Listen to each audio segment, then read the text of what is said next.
नमस्कार, कशिश न्यूज के special bulletin ground zero में आपका स्वागत है। आपके साथ मैं हूं करिश्मा। इस स्पेशल बुलेटिन में हम आपको गांव से लेकर शहरों तक की खबरों से रूबरू करवाते हैं। हमारे संवाददाता ग्राउंड जीरो से खबरों के पीछे की सच्चाई आप तक पहुंचाते हैं और इस बुलेटिन में हमारे संवाददाता ग्राउंड जीरो से आप तक खबरों के पीछे की सच्चाई पहुंचाएंगे और साथ ही और अहम खबरों से आपको रूबरू कराएंगे।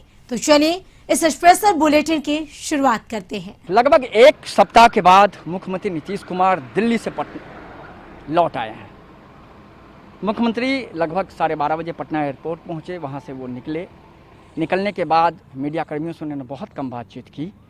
उन्होंने कहा कि सब कुछ ठीक है, हमारे आँख का ऑपरेशन हुआ है, दोनों आँख का ऑपरेशन हमने एम्स में कराया है और डॉक्टर ने कहा है कि आप धूप में कम निकलें, आप ज़्यादातर ठंडे जगहों में रहें, लाइटिंग का काम ना करें और साथ ही साथ 3 से 4 दिन में ही उन्होंने निकलने को कहा है। तो इसलिए हम बहुत कम निकल पाएंगे और बहुत ज़्यादा बातचीत वो नहीं कर पाए। उन्होंने कहा कि सब कुछ ठीक है, हम बिल्कुल स्वस्थ हैं और मुख्यमंत्री का काफिला वहाँ से मुख्यमंत्री आवास पहुँच गया। गौरतलब है कि मुख्यमंत्री नीतीश कुमार जब जाने वाले थे तो उस समय बहुत तरह की बातें आई थी मीडिया, सोशल मीडिया पर कि मुख्यमंत्री जा रहे हैं, प्रधानमंत्री से मुलाकात करेंगे, केंद्रीय मंत्री में विस्तार को लेकर के उनकी मुख्यमंत्री प्रधानमंत्री के साथ महत्वपूर्ण बैठक होगी। लेकिन जब यहाँ से वो दिल्ली गए तो दिल्ली में मीडिया कर्मियों ने उनसे पूछा तो उन्होंने कहा कि ये सब चीज़ें हमें कुछ पता नहीं है, हम अपने निजी काम के लिए आए हैं, हम आँख का ऑपरेशन कराने आए हैं, डॉक्टर जो सलाह देंगे हम वो करेंगे। उसके बाद मुख्यमंत्री का पहले आँख का ऑपरेशन हुआ और उसका फिर दूसरे दिन दूसरे आँख का ऑपरेशन हुआ और उसके बाद मुख्यमंत्री को वहाँ से छुट्टी मिली। मुख्यमंत्री फिर स्वास्थ्य लाभ कर रहे थे दिल्ली में। उसके बाद मुख्यमंत्री का कार्यक्रम बना कि 30 तारीख को मुख्यमंत्री पटना लौटेंगे। मुख्यमंत्री पटना लौट भी गए और आज उन्होंने कहा कि अब लगभग 3, 4, 5 दिन के बाद ही स्थिति समान हो पाएगी।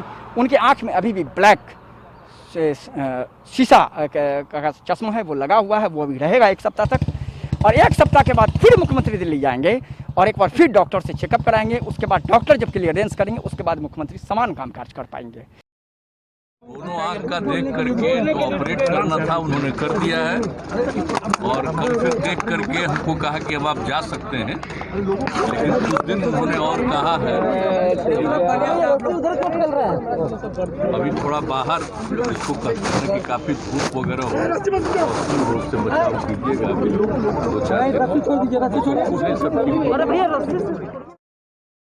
गौरतलब है कि मुख्यमंत्री का जो आंख है वो काफ़ी दिनों से काफ़ी दिक्कत था, लगातार मोतियाबिंद का जो असर था वो काफ़ी गहरा हो गया था और मुख्यमंत्री यही कारण था कि मुख्यमंत्री को आनंद फानंद में संक्रमण जब कम हुआ तो दिल्ली जाना पड़ा और एम्स की एक विशेष डॉक्टर की टीम ने 5 सदस्यीय टीम ने उनकी आंख का ऑपरेशन किया। सवाल सीधा है कि मुख्यमंत्री वहाँ से लौट आए हैं, मीडिया में जितनी बातें आई थी वो सभी बातें निश्चित तौर पर कहीं न कहीं निराधार साबित हुई। मुख्यमंत्री से किसी की मुलाकात नहीं हुई है और उसके बाद फिलहाल मुख्यमंत्री अब लगभग 4-5 दिन के बाद इस समान तरीके से काम कर पाएंगे। अपने सहयोगी सुनील के साथ मरगोबालम, कशिश न्यूज, पटना। बिहार में विकास को मुंह चिढ़ाता हुआ ये घाट है पलसा घाट, जहां हम मौजूद हैं। इसी जगह का एक वीडियो वायरल हुआ है जहां दूल्हा अपने दुल्हन को घर ले जाते हैं कांधे पर, क्योंकि नाव का एक सहारा है, रास्ता नहीं है और तकरीबन 10,000 से ज़्यादा की आबादी इस नदी के उस पार में है। कोई माँ बाप नहीं है। जब चुनाव का टाइम आता है तो वही मुद्दा लेकर आते हैं, मुसलमान को बचा लो, हिंदू एक साइड हो जाओ, जय श्री राम का नारा। यही करते करते हम लोग का आज 50 साल उम्र हो गया। ऐसे करते करते हम लोग विकास के नाम पे वोट विकास का नाम नहीं है। बोलने की जरूरत नहीं है, तो शुरुआत है, अभी ये शुरुआत है। अभी ना ही बारिश आई है ना ही बाढ़ आई है। जब बाढ़ आएगी तो यहाँ से लेके वहाँ तक पूरा मतलब लोग 1 हफ्ता 2 हफ्ता तक घर तक अब सोचेगा ना कि चलो इस बार कोई काम है या कोई पेशेंट हो गया, किसी को डिलीवरी होता है ना, बहुत डॉक्टर से लेके तो सुविधाएं नहीं मिलती है। बावजूद इसके आज़ादी के 74 साल बाद भी यहाँ एक पुल निर्माण नहीं हो सका। नेता आते हैं, वादा करते हैं, लेकिन काम नहीं होता है, जिससे यहाँ के ग्रामीणों में काफ़ी नाराजगी देखी जा रही है। इनका मांग है कि जल्द से जल्द इस एरिया में पुल बनवाया जाए ताकि लोग आराम से आ जा सके। अब्दुल करीम, कशिश न्यूज, किशनगंज। एसटीएफ को बड़ी सफलता हाथ लगी है और वो सफलता हाथ लगी है पटना में। पटना के नदी थाना क्षेत्र में एसटीएफ को गुप्त सूचना मिली थी कि नदी थाना क्षेत्र में हथियार के एक बड़ा गिरोह सक्रिय है। वो गिरोह हथियार बनवाता है और हथियार की तस्करी करता है। एसटीएफ की टीम सादे लवास में कई दिनों से कैंप कर रही थी। अंततः कल देर रात एसटीएफ की टीम को एक सूचना मिली कि एक घर में अवैध हथियार फैक्ट्री चल रहा है। एसटीएफ की विशेष टीम वहां पहुंची और पहुंचने के बाद एसटीएफ की टीम ने छापेमारी की और छापेमारी के बाद एसटीएफ की टीम को सफलता हाथ लगी। पूरा गन फैक्ट्री का उद्भेदन किया गया एसटीएफ के द्वारा, जिसकी लाइव वीडियो कशिश न्यूज के पास है। हम अपने दर्शकों को वो वीडियो भी दिखाएंगे। एसटीएफ की टीम वहां पहुंची, उसका डीएसपी पहुंचे। उसके बाद जब सर्च किया गया तो भारी मात्रा में हथियार के अनफर्निश सामान, हथियार के कई सामान, कई ड्रिल मशीन के साथ साथ हथियार बनाने के वैसे इक्विपमेंट बरामद किए गए हैं जिनकी जांच अभी चल रही है। एसटीएफ की टीम ने वहां से लगभग 4 लोगों को गिरफ्तार किया है, उनसे पूछताछ की जा रही है और उन्होंने पूरे मामले में एक बड़े गिरोह के होने का अंदेशा है। एसटीएफ को क्या कहना है कि यहाँ से हथियार का तस्करी होता था, यहाँ से वो मुंगेर जाता था, मुंगेर से लोग निकल करके हथियार तस्करी करते थे। इसका सीधा मतलब है कि इस पूरे गैंग का संबंध मुंगेर से है और मुंगेर और पटना में पूरा गिरोह हथियार तस्करी का चल रहा है। लेकिन सवाल सीधा है कि नदी थाना क्षेत्र में इतना बड़ा हथियार तस्करी का पूरा एक धंधा चल रहा था और निश्चित तौर पर कहीं न कहीं पटना पुलिस को भनक भी नहीं लगी। एसटीएफ की कामयाबी बहुत अहम है। फिलहाल उन सभी लोगों से पूछताछ की जा रही है। कई मोबाइल नंबर बरामद किए गए हैं, उन मोबाइल नंबर को सर्विलांस पर डाला गया है, उनके कॉल डिटेल निकाले जा रहे हैं, उनके सीडीआर निकाले जा रहे हैं और फिलहाल उसके आधार पर एसटीएफ आगे कार्रवाई करेगी। लेकिन निश्चित तौर पर एक बड़े कह सकते हैं कि अवैध हथियार फैक्ट्री का भंडाफोड़ करके एसटीएफ ने बड़ी सफलता हासिल की है। लेकिन निश्चित तौर पर क्या एसटीएफ बड़े हाथी तक पहुँच पाएगी, इसके जो बड़े सरगना है वो कौन लोग है, एसटीएफ पूरे मामले की जाँच में जुटी है। अपने सहयोगी सुनील के साथ मरगुवा आलम, कशिश न्यूज, पटना। कोरोना संक्रमण के कम होने के बाद पंचायत चुनाव की तैयारी एक बार फिर शुरू कर दी गई है। सूत्रों से मिली जानकारी के अनुसार निर्वाचन विभाग ने राज्य के सभी जिला पदाधिकारी से मीटिंग की है और पंचायत चुनाव की तैयारी को लेकर कई तरह के निर्देश दिए हैं। ऐसी जानकारी मिली है कि पहली बार बिहार में पंचायत चुनाव ईवीएम की सहायता से होगी। हालांकि जितने ईवीएम की जरूरत राज्य निर्वाचन आयोग की थी उतनी ईवीएम नहीं मिल पा रही है। यही वजह है कि ईवीएम के साथ ही बैलेट पेपर के साथ भी चुनाव कराने की तैयारी हो रही है। अभी तक की मिली जानकारी के अनुसार कुल 6 पदों के लिए चुनाव होना है, उसमें 4 पदों के लिए ईवीएम से मतदान होगा, जबकि 2 अन्य पदों के लिए बैलेट पेपर का प्रयोग किया जा सकता है। गौरतलब है कि जो भी पंचायत जनप्रतिनिधि हैं उनका कार्यकाल संपन्न हो चुका है, समाप्त हो गया है। ये चुनाव पहले ही होनी थी, लेकिन कोरोना काल की वजह से इस चुनाव को तत्काल रोक दिया गया था और जो भी चाहे वो पंचायत हो या प्रखंड हो या जिला स्तर के सभी जगह एक सलाहकार समिति बनाई गई थी। पंचायत लेवल पर मुखिया, प्रखंड लेवल पर प्रमुख और जिला लेवल पर जिला परिषद के अध्यक्ष को सलाहकार समिति का अध्यक्ष बनाया गया था। उनकी सलाह पर ही जो अधिकारी हैं वो काम कर रहे थे। चूंकि अब कोरोना का संक्रमण कम हो रहा है और जो ऑफिस जो है मुख्य रूप से वो काम करने लगे हैं और भी जो गतिविधियां हैं वो तेजी से बढ़ रही है, तो पंचायत चुनाव की भी गतिविधियां जो हैं वो चुनाव की तैयारी को लेकर फिर से तेज की गई है। और जो ही निर्वाचन आयोग द्वारा ये तैयारी की गई है तो जो राजनीतिक दल हैं, हालांकि ये जो चुनाव है उसमें राजनीतिक दल प्रत्यक्ष रूप से भाग नहीं लेते हैं, उनके सिंबल का उपयोग नहीं होता है, इसके बावजूद सभी राजनीतिक दल इसकी तैयारी शुरू कर दिए हैं। क्योंकि हर कोई चाहता है, हर राजनीतिक दल के लोग चाहते हैं कि पंचायत स्तर पर छोटे लेवल पर उनका ज़्यादा से ज़्यादा प्रतिनिधित्व हो। हालांकि राज्य चुनाव आयोग जो है अभी तक किसी तरह की आधिकारिक घोषणा चुनाव को लेकर नहीं की है, लेकिन हर एक स्तर पर तैयारी शुरू हो गई है। अरुण चौरसिया, कशिश न्यूज, पटना। बगहा के कैलाश नगर के समीप गंडक नदी में नाव पलटने से कुछ लोग लापता है। बता दें कि जो ग्रामीण है उनके द्वारा बताया जा रहा है कि गंडक नदी में नाव से लोग सवारी कर रहे थे, जो अपनी खेती बाड़ी के लिए गंडक नदी पार करके जा रहे थे। जो नाव गंडक नदी में पलट गया है। जो बता दें कि पुराना रेलवे का जो ब्रिज का जो पाया था उसमें टकराने से नाव दुर्घटनाग्रस्त हो गई और जिसमें सवार 9 लोग थे जो पानी में डूबने लगे थे और ग्रामीणों के सहयोग से 7 लोगों को सुरक्षित निकाल लिया गया है। अभी कुछ लोग जो हैं जो अभी लापता है, उनकी खोजबीन के लिए प्रशासनिक टीम है जो एनडीआरएफ की टीम है लगातार गंडक नदी में उनकी खोजबीन की जा रही है। लोगों का कहना है कि जो लोग लापता है वो गंडक नदी के पानी में बह गए हैं। उनके लगभग 1 घंटा से एनडीआरएफ की टीम रेस्क्यू ऑपरेशन चला रही है गंडक नदी में। जो लोगों को सुरक्षित जो अगर बचे हो तो उनको सुरक्षित निकाला जाए या जो लोग अगर गंडक नदी में डूबने से उनकी मौत हो गई है तो उनको 100 को निकाला जाए। यहाँ के जनप्रतिनिधियों से नारायणपुर घाट पे जो है जो पुराने क्षतिग्रस्त ब्रिज के जो पोल हैं उनसे टकरा के एक नाव पलट गई है, जिसमें 9 लोग होने की सूचना है और 9 लोगों में जो है 7 लोगों के बारे में कंफर्म हुआ है कि वो लोग बाहर निकल गए हैं। 2 लोगों की सूचना अभी कंफर्म नहीं हो पाई है। ऐसी उम्मीद भी है कि उस तरफ भी लोग पहुंच गए होंगे। उसकी भांति आज भी हमारे गांव के वार्ड नंबर 4, 6, 7, 8 सबका खेती, सबका जीविकोपार्जन का साधन रहता में है। प्रतिदिन की भांति आज भी जा रहा था लोग। नाव दूर से छोड़ा गया था, लेकिन वेग ज़्यादा था, धार ज़्यादा था, पाया में खींच लिया। लेकिन जो सबसे बड़ी बात है कि जो गंडक नदी में आए दिन लोगों का जो खेती बाड़ी जो है गंडक नदी के उस पारे डिगरा में है, लोग अपने खेती बाड़ी के लिए जाते हैं, लेकिन यहाँ कोई निबंधित नाव नहीं है, जो नाव नहीं है जिसके कारण लोगों को छोटे नावों की सवारी करना पड़ता है। और आज एक दुर्घटना भी हो गई है, लेकिन जो प्रशासनीय है, जो अधिकारी हैं, लगातार हिदायत दिया जाता है कि बिना रजिस्ट्रेशन की कोई नाव परिचालन नहीं होगा, लेकिन बिना रजिस्ट्रेशन के यहाँ नाव परिचालन होते हैं और आए दिन इस तरह की घटनाएं होते हैं। तो ये प्रशासनिक चूक भी कहा जाएगा। अगर प्रशासनिक अधिकारी अगर मुस्तैद रहते और बारिश की नदी के जो घाट है कैलाश नगर घाट पर गंडक नदी किनारे अगर मॉनिटरिंग होती तो इस तरह की घटनाएं नहीं होती। राकेश कुमार सोनी, कशिश न्यूज़ बगान। मानसून की दस्तक के बाद लगातार हो रही बारिश से जो है आम जीवन हलकान हो चुका है। आसमानी आफत से जो लोग हैं यहाँ के काला पानी की सजा पाने को बेबस। आप हमारे पीछे का इलाका देख सकते हैं, ये लालकोठी और डाइवर टोला का इलाका है। यहाँ लगभग यहाँ पे 15-20 दिनों से पानी जमा हुआ। न नगर निगम के द्वारा कोई पहल की जा रही है, न ही जो नगर विकास मंत्रालय जो यहाँ के विधायक हैं। हालांकि ये कहा जा रहा है कि कई तरह की योजनाएं शहर में चल रही है, कई तरह के काम हुए हैं और इन योजनाओं को धरातल पर आने में थोड़ा वक्त लगेगा, लेकिन तब तक लोग परेशानी से रूबरू हो रहे हैं। आप देख सकते हैं मोटरसाइकिल सवार को किस तरह आधे पानी में डूब कर जा रहे हैं। जानना चाहेंगे, एक मिनट ये बताइए कितनी तकलीफ होती है बारिश में जो जल जमा हुआ है?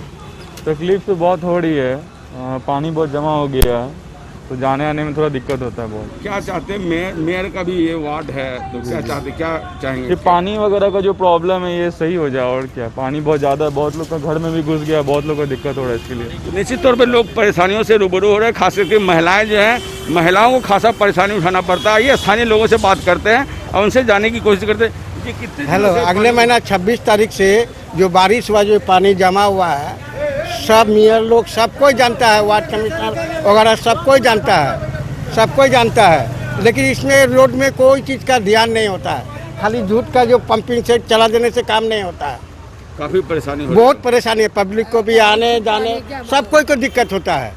मेयर को भी सब कुछ मालूम है। निश्चित तौर पे यहाँ के स्थानीय लोगों का कहना है कि मेयर को भी पता है सारी बात, लेकिन उनके द्वारा कोई पहल नहीं की जा रही है और लोग जो है परेशानी झेलने को बेबस। आप देख सकते हैं गाड़ियों का काफिला जो मेन रोड है, ये स्टेशन जाने वाली मुख्य सड़क को जोड़ता है। इस इलाके में जो है लॉ कॉलेज भी है। आइए महिलाओं जानते क्या क्या दिक्कत हो रही है? पानी का दिक्कत हो रहा है, जाते हैं मालिश उलिश करने के लिए, ड्राइवर साड़ी उठा कर जाते आते हैं, पानी घुस गया है घर में जी नहीं घुसा ही मनत गेट हुआ। काफी तकलीफ हो रही है। हाँ, तो आप लोगों की परेशानियों से रूबरू हो पा रहे होंगे।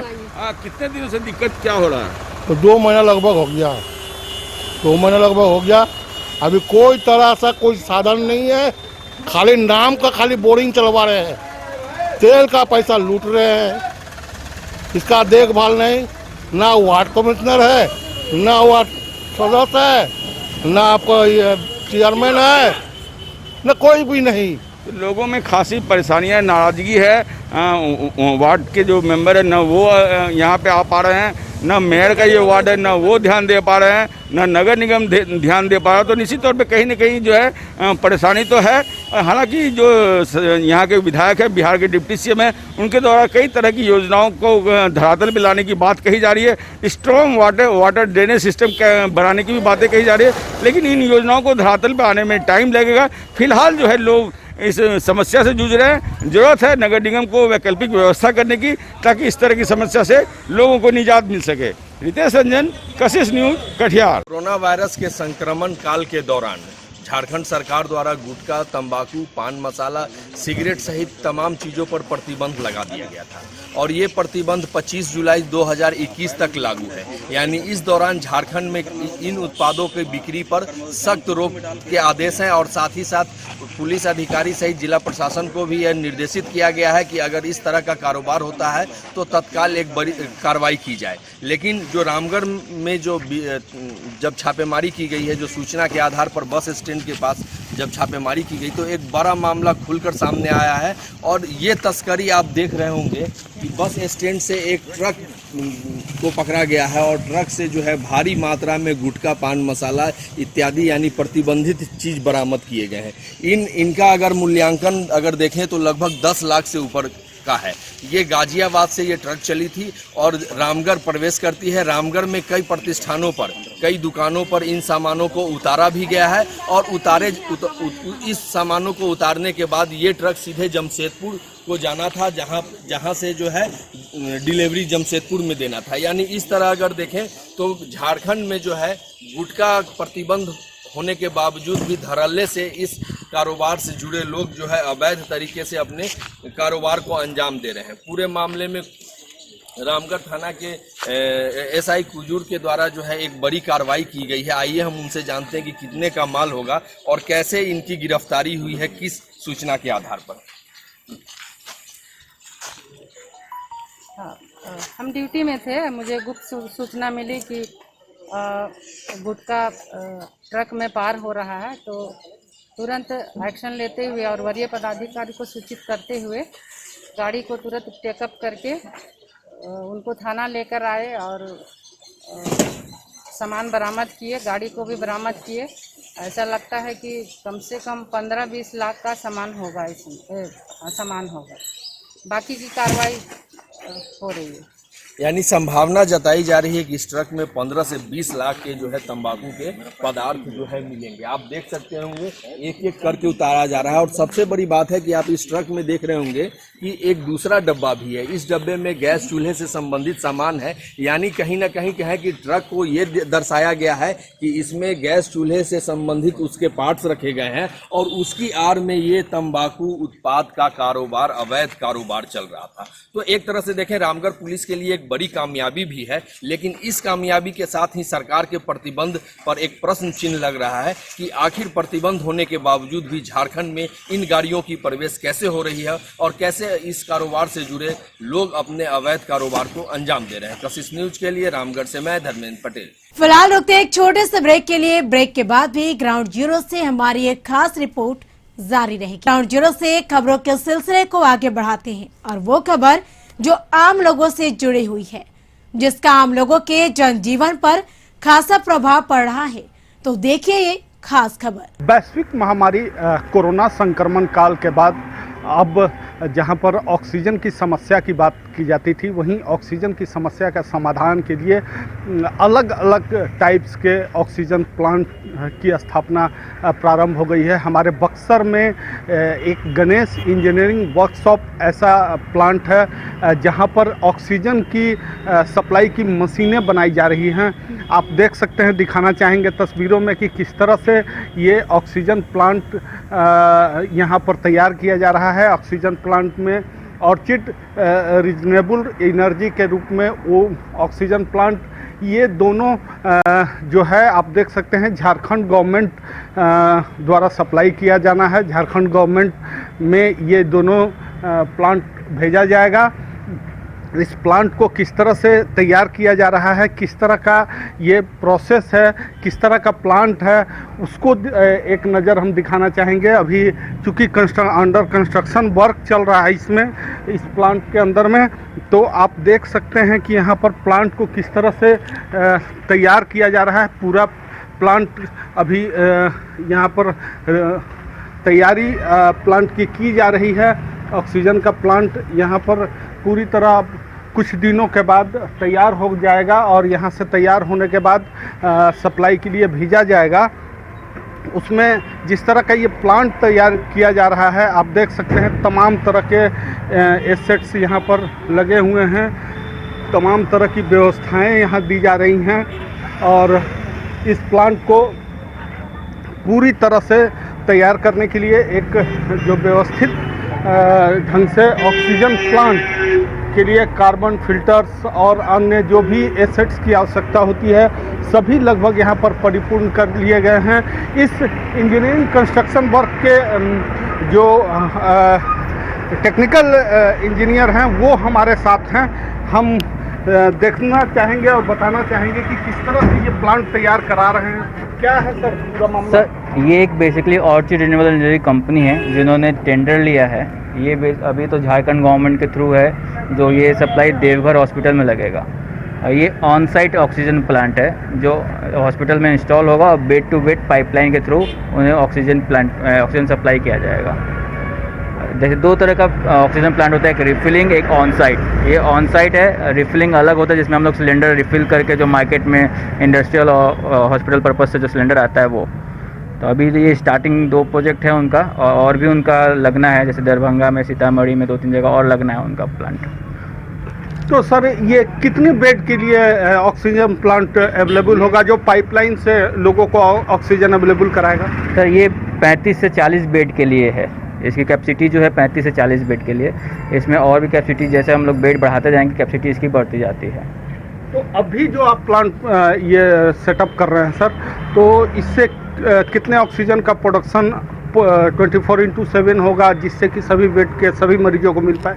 सर ये जैसे कि मैंने बताया कि आपको 35 से 40 बेड को सप्लाई करेगा। ये आपका 10 NMQ का प्लांट है जिससे आपको 40 बेड के मरीजों को 24/7 ऑक्सीजन सप्लाई होता रहेगा। एक बात और बताइए सर, ये जिस तरह का ये मैन्युफैक्चरिंग किया जा रहा है, जिस तरह का ये क्या लग रहा है कि मूवेबल है या ये मूवेबल है। इसके नीचे हमने व्हील सिस्टम लगाया हुआ है, आप इसको कहीं भी इजीली भी कैरी करके ले जा सकते हैं।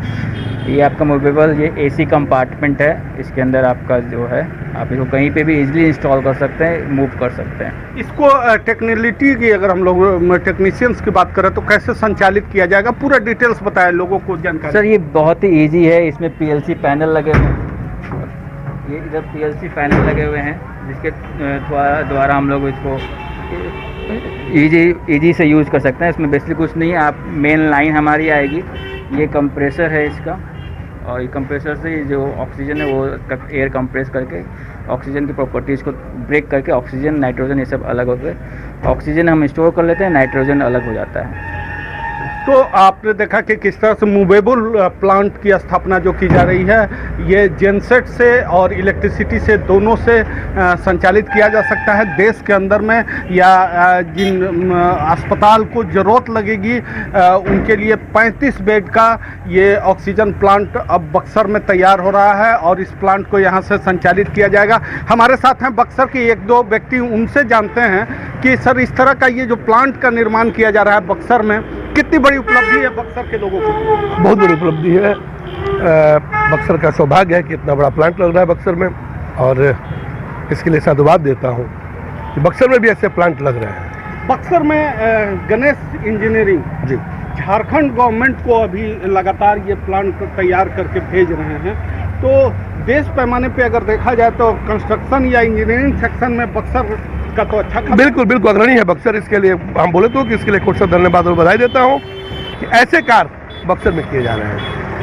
तो निश्चित तौर पर बक्सर के नौजवानों का जुनून, बक्सर के नौजवानों का इंजीनियरिंग कंस्ट्रक्शन अब मेडिकली एसेट्स में जिस तरह से ये डेवलप्ड हो रहा है, निश्चित तौर पर कहा जा सकता है कि कोरोना संक्रमण काल में बक्सर देश ही नहीं अन्य राज्यों के साथ साथ अन्य जिलों के और देश के बड़े अस्पतालों में जिस तरह का ये मूवेबल ऑक्सीजन प्लांट तैयार कर रहा है, अपने आप में एक बड़ा मिसाल है। बबलू उपाध्याय, कशिश न्यूज, बक्सर।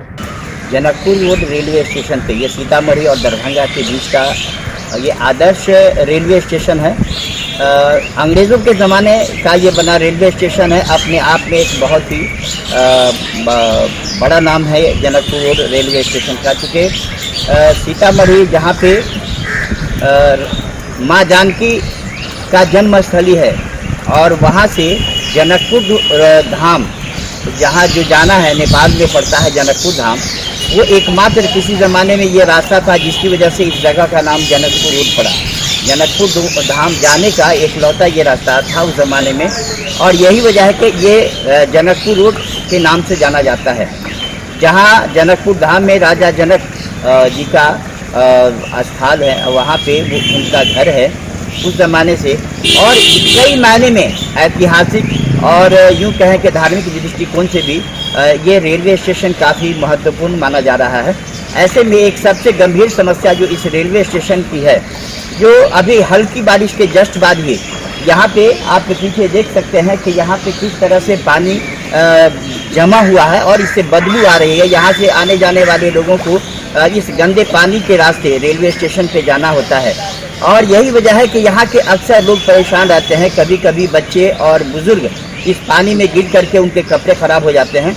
इतना ही नहीं, जब इस चीज़ की जानकारी के लिए अंदर जब मैं गया, अंदर स्टेशन मास्टर से मैंने सोचा कि उनसे हम ये जानकारी लें कि आखिर ये जल जमाव जो यहाँ पे है काफ़ी हर वक्त जब भी बारिश का ज़माना आता है लोग 2 से 3 महीने इस गंदे पानी के रास्ते जाने को मजबूर हो जाते हैं।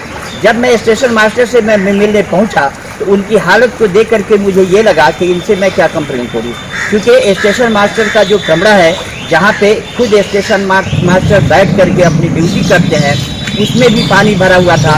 अंदर जो मशीनें हैं जहाँ पे रेलवे की सारी सिग्नल्स वगैरह जो भी मशीनें हैं, अंदर जो मशीन का रूम है वहाँ भी पानी भरा हुआ था। जब हमने उनसे ये बात किया, उनसे जानने की कोशिश की, तो उन्होंने कहा कि इसके लिए जो मैकेनिकल डिपार्टमेंट है PWI इसके लिए जिम्मेदार है।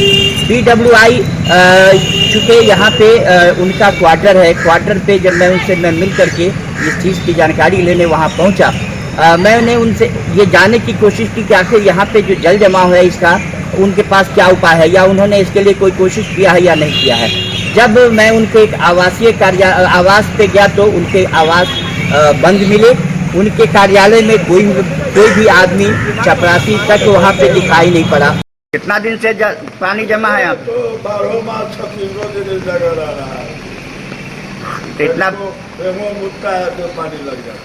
इतना गंदा पानी है, लोग पूजा करने कैसे आते हैं? 15 दिन से ही मोटा पानी लगा हुआ जी। इसके निकासी का व्यवस्था रेल विभाग नहीं करा रही है। पानी में कैसा लग रहा है? पानी महकता है, पानी निकलने की कोई व्यवस्था नहीं है। क्या होना चाहिए इसमें? साफ सफाई रहना चाहिए। बाथरूम का सुविधा नहीं है। अगर कभी लेडीज अगर जेंट्स हो, अगर जरूरी हो जाए कहाँ जाएगी? बाथरूम तो है बना हुआ उधर। नहीं सर, नाकाम है वो। कामयाब रहता तो इस बुद्धि का नाम होता।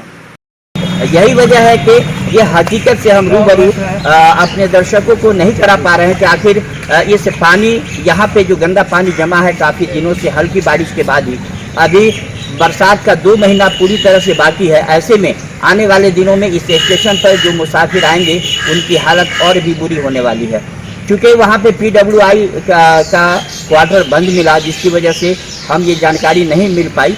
क्योंकि स्टेशन मास्टर जो यहाँ पे मौजूद है ऑन ड्यूटी थे फिदा हुसैन साहब ने ये बताया कि यहाँ पे जो भी असुविधाएं हैं उसके लिए पूरी तरह से PWI जिम्मेदार है।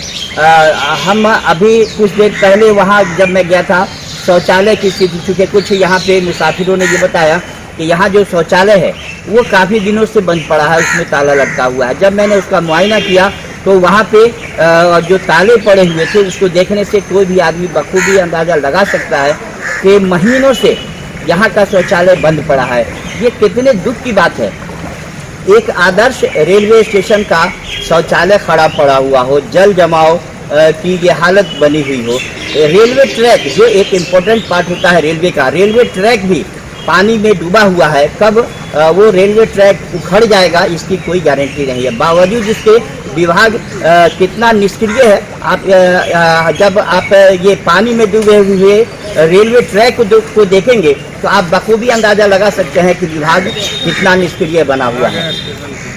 मैं एहसान दानिश, कशिश न्यूज, सीतामढ़ी। इसके साथ इस ग्राउंड जीरो में फिलहाल इतना ही। आप बने रहे कशिश न्यूज के साथ। नमस्कार।